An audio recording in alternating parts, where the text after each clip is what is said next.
안녕하세요. 한국최면치연구소장 김영국입니다. 오늘은 보시는 바와 같이 우리가 잘못 알고 있는 10가지 심리 이야기에 대해서 다뤄보도록 하겠습니다. 저도 심리나 최면이나 명상 이런 종교 같은 것들을 한번 공부해 보면서 항상 이런 거를 깨닫게 돼요. 아, 내가 완전히 이걸 이해하지 못하고 있었구나. 나는 다 알고 있었다고 생각했는데 전혀 모르고 있구나.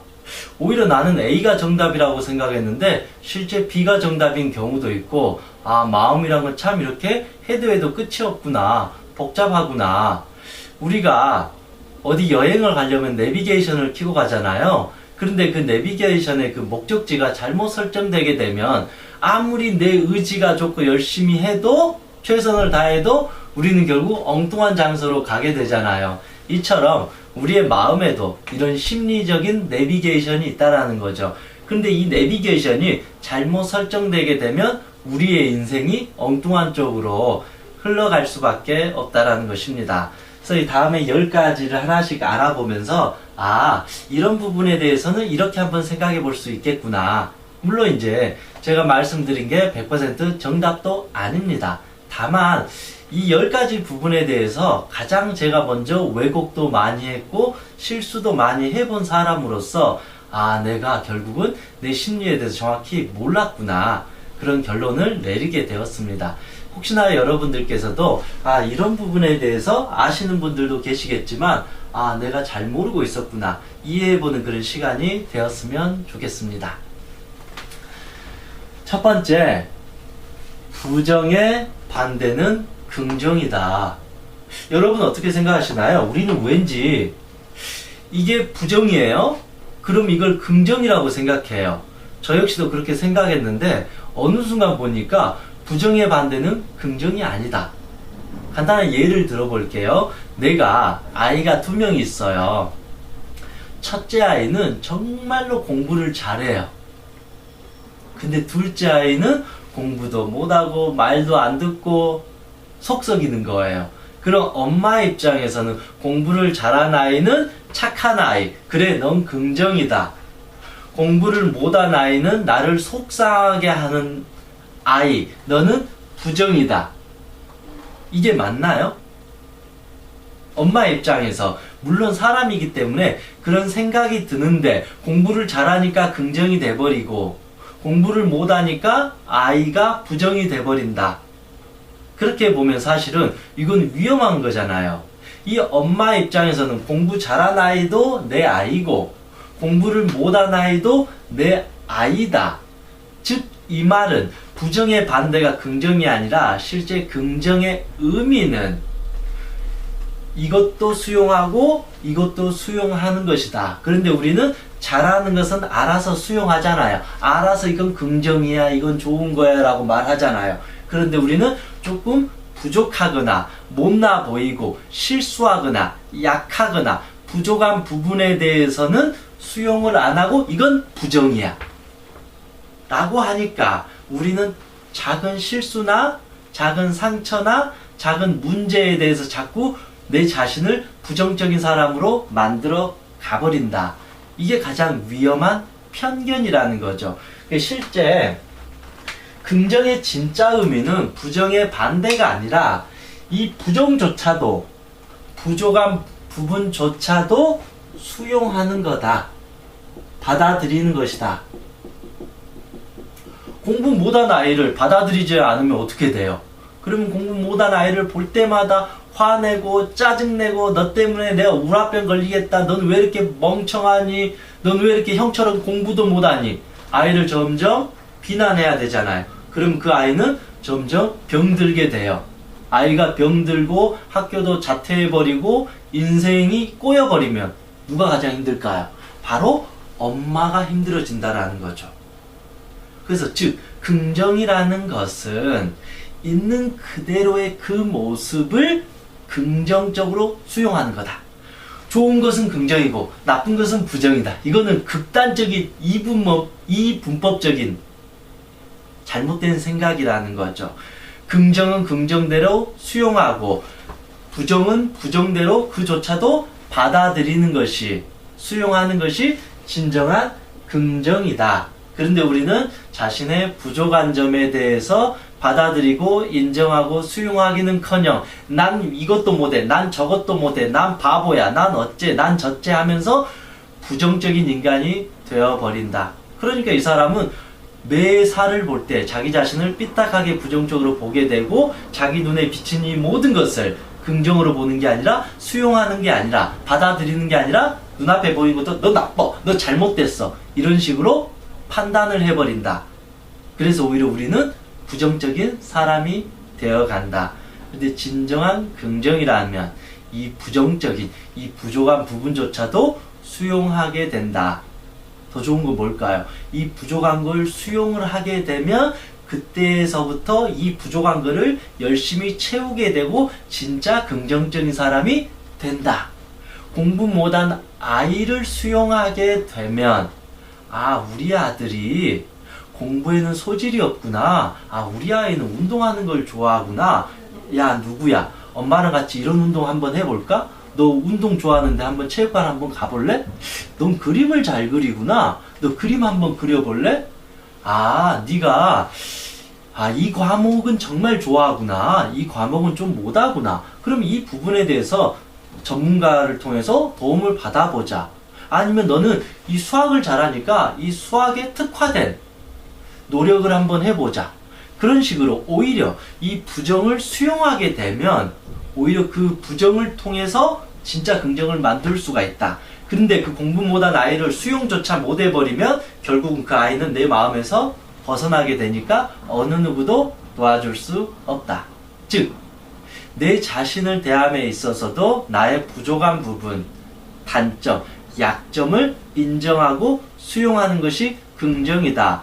그랬을 때 비로소 내가 무엇을 어떻게 해야 될지 정확한 내비게이션을 설정할 수 있다. 그러면 그 사람은 약점을 강점으로 만들 수 있고 이 부정적인 면을 더 멋있는 긍정적인 면으로 만들 수 있다라는 것입니다. 그래서 결론을 말씀드리면 긍정은 부정의 반대가 아니라 부정조차도 수용할 수 있는 넓은 마음이 진짜 긍정이다. 그냥 무턱대고 나는 할 수 있다, 나는 할 수 있다.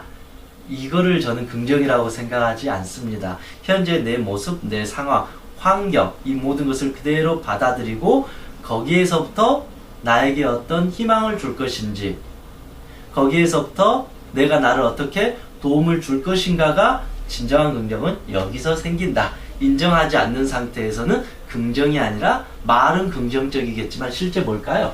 실제는 그냥 망상일 뿐이다. 그냥 잡생각일 뿐이다.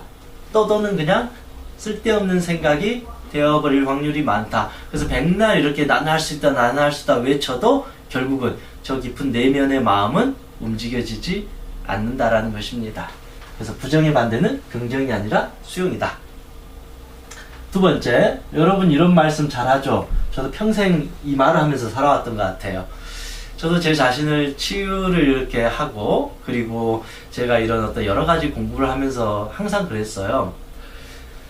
머리로는 아는데 저도 머리로 다 알아요. 그런데 행동이 안 돼요. 마음이 따라주지 않아요. 심장이 움직여주지 않아요. 이런 식으로 자꾸 저도 말하면서 살아왔던 것 같아요. 근데 제가 이제 강의나 상담을 하면 대부분의 사람들이 사실 그래요. 당연한 거죠. 저도 머리로는 알아요. 저도 다 알아요. 그런데 저가 안 돼요. 어떻게 해야 돼요? 이렇게 이제 말하는 경우가 많이 있습니다. 근데 이거는 당연합니다. 다만 뭐가 문제가 있냐면 과연 내가 머리로도 다 알고 있느냐, 저는 이런 의문점을 던져봐요. 저도 이 심리 공부하기 위해서 초등학교 때부터 심리학 책도 계속 공부하고 최면도 공부하고 명상이나 이런 철학 종교를 공부하기 위해서 대학원에서 뭐 석사 졸업하고 박사과정 수료까지도 이렇게 하면서 매일 공부를 하고 있거든요. 그런데 어릴 때 알았다고 생각했는데 공부하면 할수록 결국 내가 몰랐구나. 예를 들면 그런 거죠. 나무가 있는데 저기에 나무가 있다. 아는 거잖아요. 그래서 나는 나무를 안다라고 말을 하는데 진짜 그 나무는 겉으로 드러난 이 나무 모양이 다가 아니라는 거죠. 이해되시나요? 진짜 그 나무를 머리로 제대로 안다라는 것은 어떤 거냐면 저 나무의 이름이 무엇이고 저 나무가 몇 년 전에 심어졌고 저 나무는 어떤 환경에 의해서 잘 자라나게 되고 저 나무는 어느 정도의 수분이 필요한 거고 어떤 햇빛이 필요한 거고 저 나무의 열매는 어떻게 생긴 거고 저 나무의 뿌리는 무엇이 있고 뿌리는 어떻게 이루어져 있고 어찌 보면 그 나무에 대한 전체적인 모든 것을 알았을 때 비로소 저 나무는 어떤 나무다라고 알 수 있다라는 것이죠. 근데 우리는 너무 쉽게 마치 남에게 말 한마디 듣고 그냥 나 저거 알아 그렇게 해버리니까 실제로는 아는 것 같지만 그 나무에 대해서는 전혀 모른다라는 거죠. 그냥 자기가 눈에 보이기에 딱 그 겉모습만 보고 저건 저래 이건 이래 이렇게 쉽게 판단을 해버린다. 그래서 우리의 머리도 너무 쉽게 이성적으로 합리적으로 충분히 공부하고 연구하고 이해를 하게 되면 그 문제가 어떻게 이루어졌는지 그 나무의 뿌리가 어떻게 갈라져 있는지를 알게 된다. 마음이나 심리도 충분히 공부하고 이해하고 성찰하게 되면 이 마음의 뿌리가 어떻게 이루어졌는지를 정확히 알게 되는데 우리는 그 정도는 알지 못하고 그냥 안다. 근데 우리가 안다라는 건 그냥 이거예요. 열심히 살면 된다. 이거 안다는 거. 마음을 그냥 비우면 행복해진다. 이거 안다라는 거. 그러니까 우리가 생각하기에는 그냥 표면적인 부분을 안다라고 표현할 뿐 실제로는 이 행동이나 가슴이 움직여지지 않는다. 이 말은 실제로는 머리로도 다 알지 못한다. 저도 오랜 시간을 이런 공부를 했는데도 아직도 절반 이상도 모르겠어요. 그 정도로 사실은 내 마음을 하나 아는 것도 어렵고 사람들의 어떤 심리가 어떻게 이루어졌는지 그리고 내 스스로 성찰하는 것도 아직도 죽을 때까지 공부를 해야 되는데 제가 20대 때는 평생 저도 마치 내가 다 아는 것처럼 저도 머리로 다 알아요 라고 말을 하지만 실제 지금 와서 돌이켜보니까 난 머리로도 잘 알지 못했구나. 그냥 단지 그 나무에 그냥 열매 하나 보고 저건 사과나무야 딴지 저건 사과나무야 이거 하나 알았을 뿐이지 그 주변의 어떤 모든 것을 알지는 못했다. 그래서 나중에는 그 전체를 보게 되니까 이래서 이게 사과나무가 되는 거구나. 그처럼 우리가 행동이나 가슴으로 또 움직여지기 위해서는 충분히 머리로 그를 이해하게 되면 행동으로 움직여지게 돼요. 사실은요. 이론도 완벽하게 해버리면 이게 정확하게 내 머리에서 깨끗해져 버려요. 이게 깨끗해져 버리면 행동을 바로 할 수 있어요. 이게 정확하게 우리가 알아버리면 이게 나쁜 거구나 라고 정확하게 이치적으로 이해를 해버리면 그 잘못된 행동을 멈춰버려요. 예를 들면 도둑질을 하는 도둑놈이 이런 말을 해요. 저도 도둑질하면 나쁜 짓이라는 거 머리로는 압니다. 그런데 저도 모르게 도둑질을 하고 있어요. 이렇게 말을 하잖아요. 물론 그 사람 입장에서 안다라고 표현하지만 실제 그 사람이 과연 도둑질을 하는 게 나쁜 짓이라는 것을 알까요? 모를까요? 실제로는 몰라요. 도둑질이 나쁜 짓이라면 그런 행동을 할 수가 없어요. 자식을 때리는 일이 자식에게 욕하고 때리고 남편이 아내를 때리고 바람을 피고 이게 나쁜 짓이라는 걸 정확히 안다라면 정확히 알았다라면 그 행동을 할까요? 안 할까요? 겉으로만 알 뿐이지 실제 그게 그 정도로 나쁜 짓이란 걸 몰라요. 도둑질 한번 할 수 있지. 내가 화가 나면 내 아이 마음에 안 드니까 때릴 수도 있고 욕할 수도 있는 거죠. 살다 보면 바람도 피울 수도 있는 거죠. 사실은 그 사람들은 그 말을 하고 있는 거예요. 머리로도 모르고 그 나쁜 행동을 저는 할 수밖에 없었다. 하고 싶었다. 라고 말하는 거죠. 실제 머리로는 모르고 있고 그거에 대해서 거부하고 있고 이게 나쁜 짓이다, 잘못된 행동이라는 것을 깨닫지 못하고 있으니까 그 행동을 하고 있다라는 거죠. 그러니까 마음이 움직여지지 않아요. 왜냐하면 내가 내 스스로 거짓말을 하고 있잖아요. 내가 도둑질하는 게 나쁜 짓이라고 모르면서 도둑질하는 게 나쁜 짓인 걸 압니다. 그러면서 도둑질을 하고 있으니까 우리의 무의식이 도와줄 수가 없는 거죠. 왜냐하면 내 스스로가 자꾸 핑계, 변명을 대버린다. 그래서 머리도 사실은 모른다. 진짜 머리로 그것을 명확하게 이해하고 깨닫는 사람은 그 잘못된 행동을 하지 않는다. 그렇게 되면 바로 행동과 가슴으로 움직임을 보일 수밖에 없다라는 것입니다. 이걸 제가 왜 강조하냐면 제가 항상 말했던 거예요. 제가 20대 때 최면 공부하면서 어느 순간 제가 그 마치 이치를 다 깨우친 것처럼 오만방자했거든요. 저는 이제 머리로 다 알아요 라고 상당히 건방졌는데 10년이 지난 지금 제 자신을 보니까 20대 때 내 자신이 머리로 아는 것은 불과 2% 정도밖에 되지 않았구나.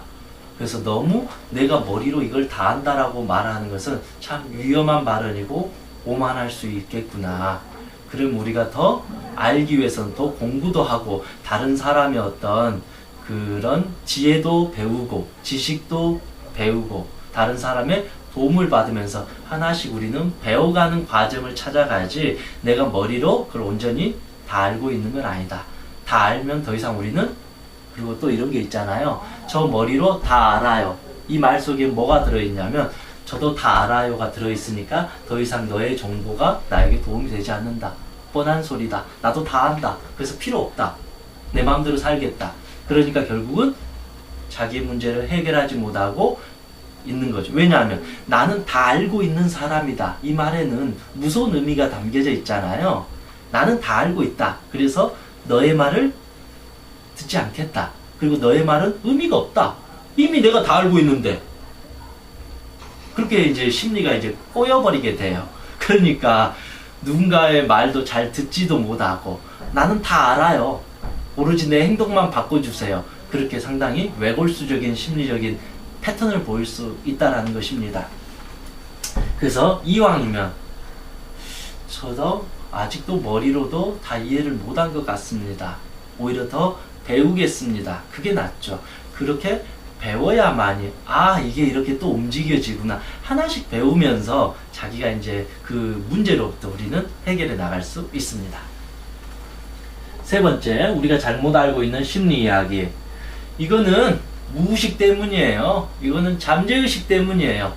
무의식, 나도 모르는 뭔가의 어떤 그 무의식에 그 트라우마나 상처나 내가 기억하지 못한 이 꼭 뭔가 때문에 내가 지금 고통받고 있다. 그것 때문에 내 성격이 이상해졌다. 내가 우울해졌다. 불안해졌다라고 우리가 표현하기 아주 쉽다.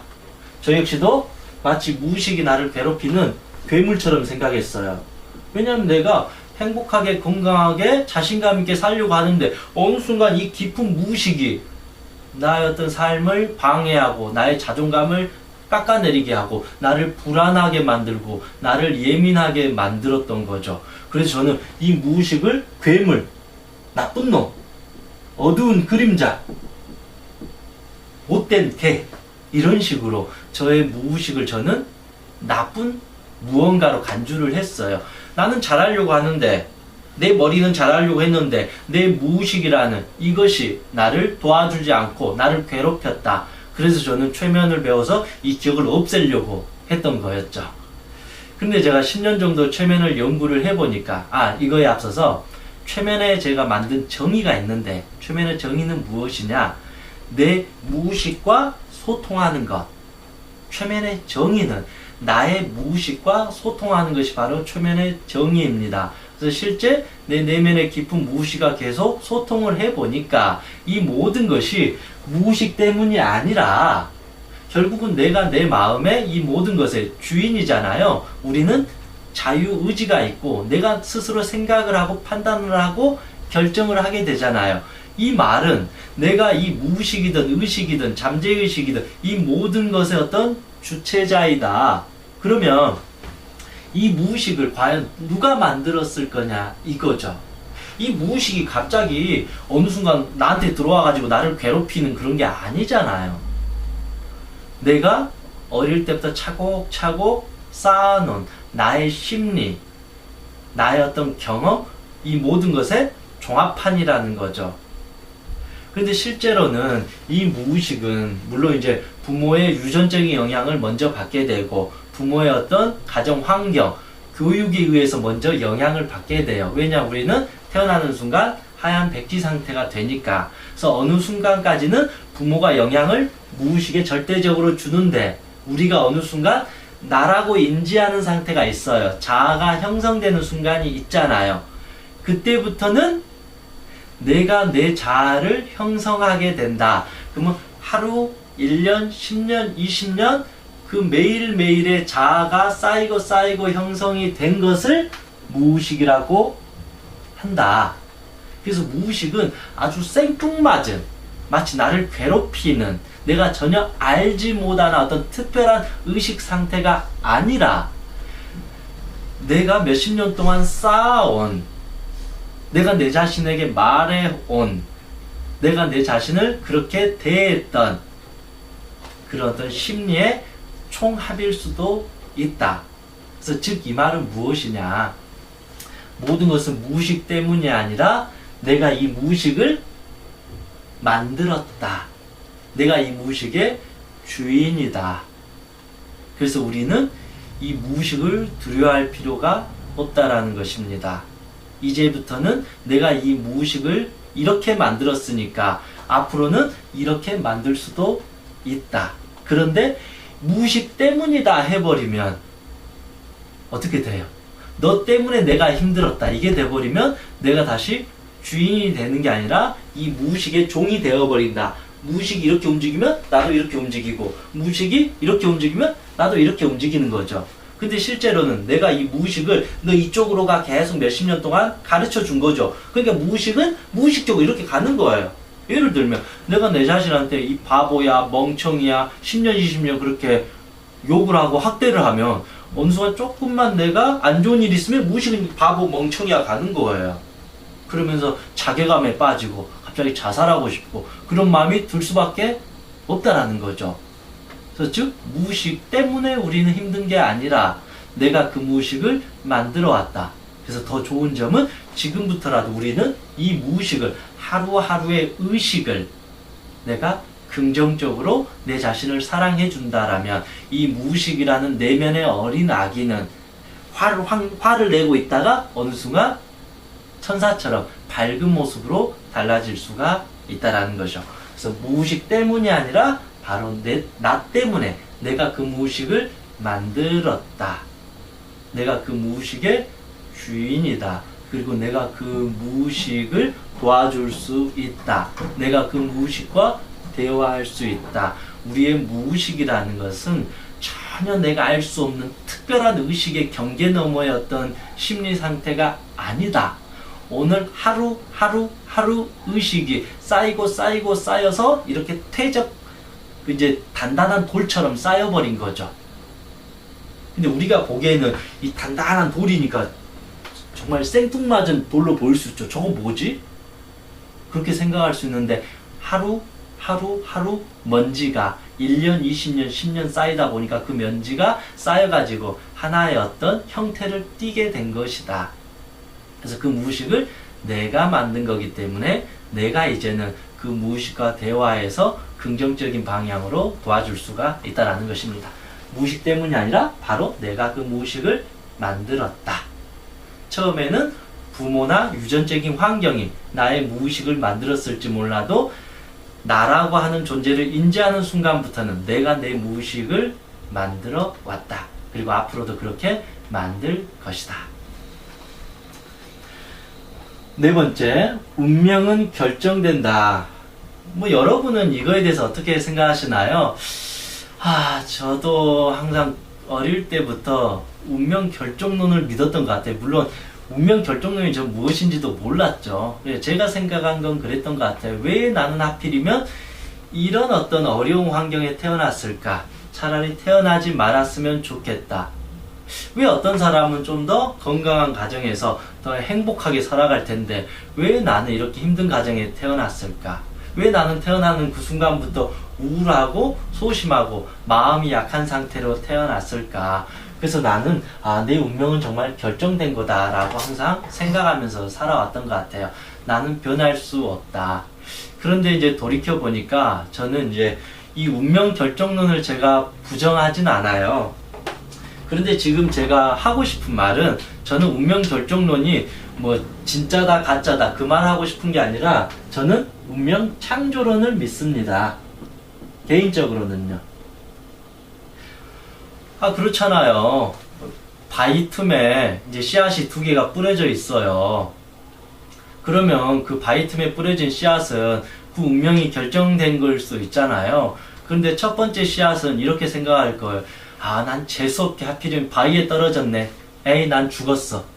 그러면 그 씨앗은 뿌리를 내리지 못하고 죽는 거예요.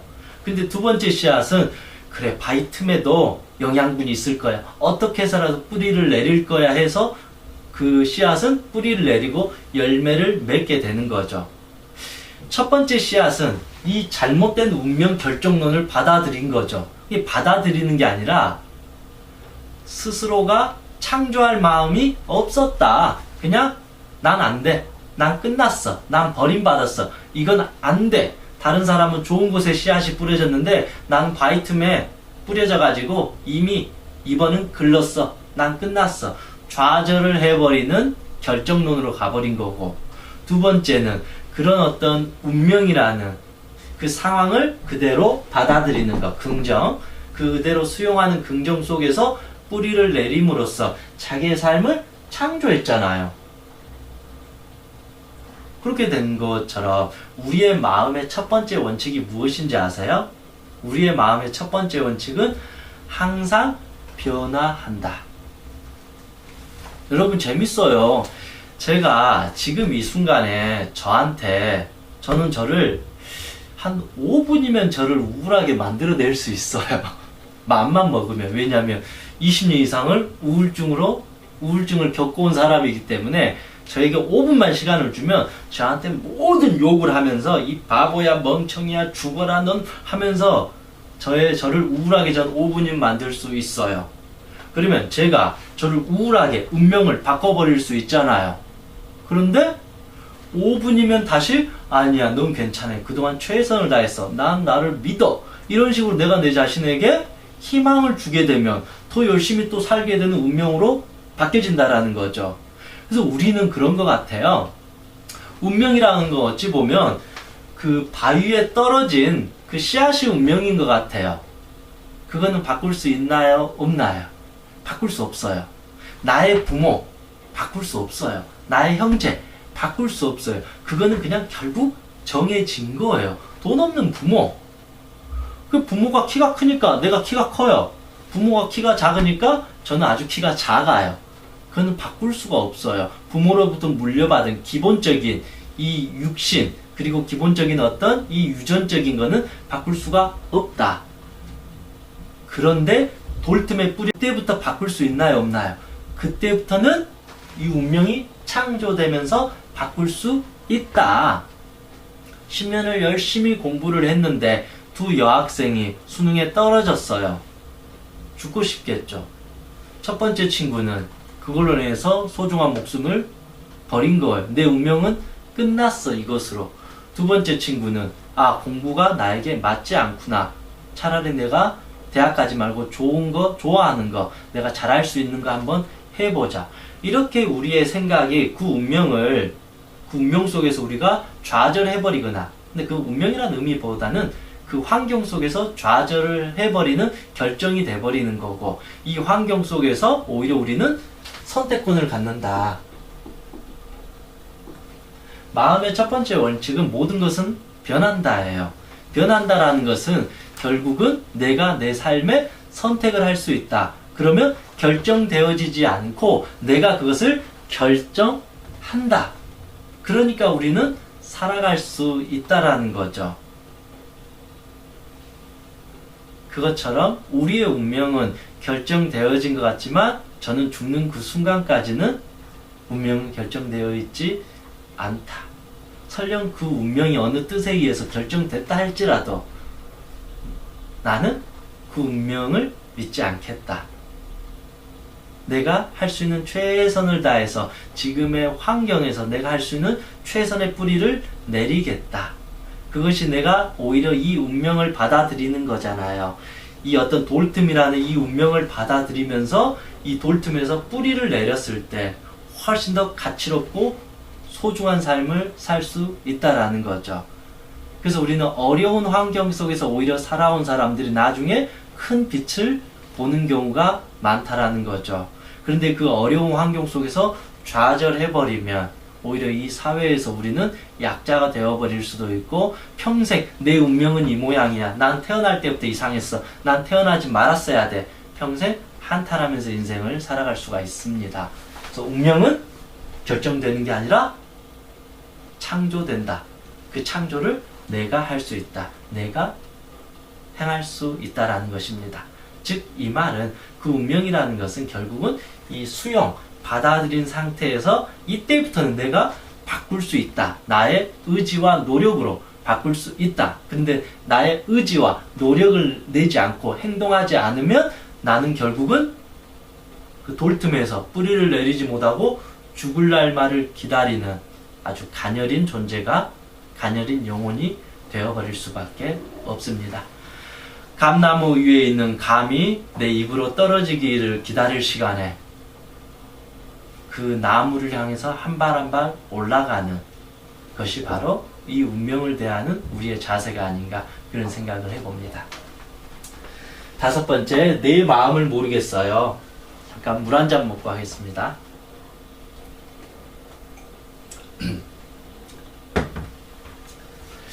여러분들도 이런 생각을 잘 하지 않았나요?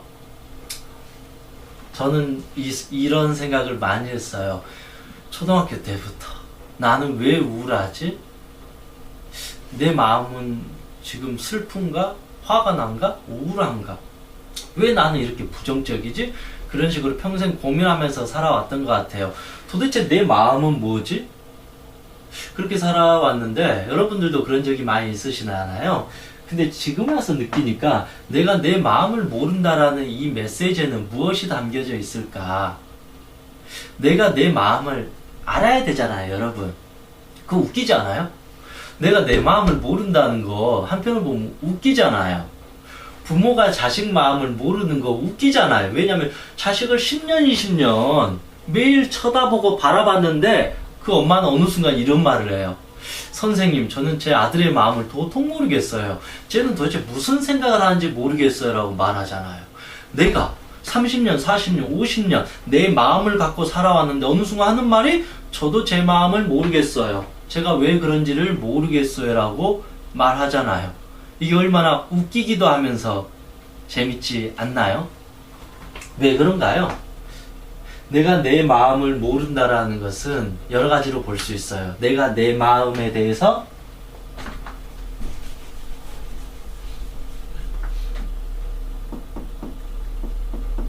회피했다, 외면을 했다.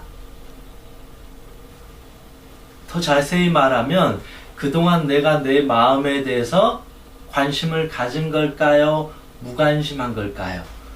무관심한 거예요. 자기 자신에 대해서. 자기 자신에 대해서 무관심한 사람이 오히려 다른 사람한테만 관심을 가졌어요. 저 사람이 나 싫어하는 게 아니야? 저 사람이 저 말한 건 무엇 때문에 그럴까? 오로지 내 마음에 관심을 갖는 게 아니라 다른 사람의 눈치나 보면서 저 사람의 마음에만 관심을 계속 가졌어요. 그러면 내 마음에는 내 마음이 느껴질까요? 아니면 저 수많은 사람들의 마음이 느껴질까요? 내 마음은 점점 우선순위에서 밀리게 돼요. 제일 중요한 게 어쨌든 내 마음인데 다른 사람한테 관심 받으려고, 인정받으려고, 사랑받으려고 착한 아이 컴플렉스에 빠져가지고 좋은 사람 그냥 긍정적인 모습 보이려고 애를 쓰다가 정작 내 마음을 못 보니까 내 마음은 저 밑으로 밀리게 돼요. 저 깊은 지하실 창고로. 그러니까 내 마음에는 5만 가지 다른 사람들의 마음이 여기에 있으니까 자기 마음이 보일까요? 안 보일까요? 자기 마음은 죽어도 보이지 않는다. 오히려 다른 사람의 마음만 자꾸 보이니까 눈치 보게 되고 사람들을 의식하게 되고 정작 자기의 마음을 보지 못한다. 즉 내 마음에 대해서 무관심했기 때문에 내 마음을 모른다. 내가 내 마음으로부터 회피를 했다. 내가 내 마음으로부터 부정을 해버린 거예요. 공부 못한 아이, 부족한 아이, 너 필요 없어. 너 창고에 있어. 너 내 앞에 나타나지 마. 공부 잘하기 전까지는. 그런 식으로 내가 내 마음을 회피하고 외면해버린 거죠. 무관심을 가진 거죠. 더 리얼하게 말하면 내가 내 자신을 학대해버린 거죠. 쳐다보지 않는 거죠. 쳐다봤으면 내 마음이 어떤지가 훤히 보인다라는 거죠. 아이의 마음을, 아이의 눈을, 아이의 표정을 계속 이렇게 관심 있게 경청하면서 쳐다봤으면 아, 우리 아들이 이런 생각을 하고 있구나.